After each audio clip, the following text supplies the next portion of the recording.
മലയോരത്തിന്റെ സന്തോഷം കവിഞ്ഞൊഴുകുകയില്ലേ? കണ്ടില്ലേ നിങ്ങൾ?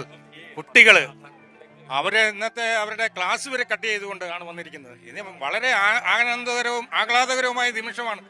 നമ്മൾ ഒക്ടോബർ 31 ഉദ്ഘാടനം ചെയ്തപ്പോൾ പറഞ്ഞില്ലായിരുന്നു എന്തോ ഒരു സന്തോഷം ഈ നാട് അനുഭവിക്കാൻ പോവുകയാണ്.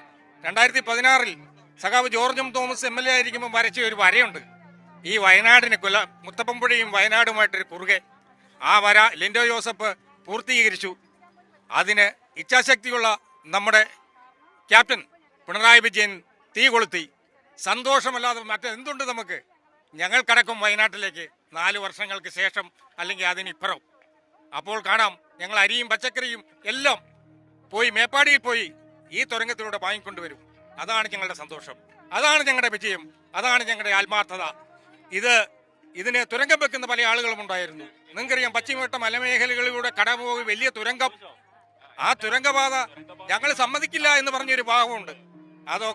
അതിനെയൊക്കെ തരണം ചെയ്ത് ഇച്ഛാശക്തിയുള്ള ഒരു മുഖ്യമന്ത്രി, നട്ടലുള്ള ഒരു മുഖ്യമന്ത്രി കേരളം ഭരിക്കുന്നത് കൊണ്ട് ഈ പദ്ധതി നടപ്പായി എന്ന് പൂർണ്ണമായി ഞങ്ങൾ എല്ലാവരും വിശ്വസിക്കുന്നു.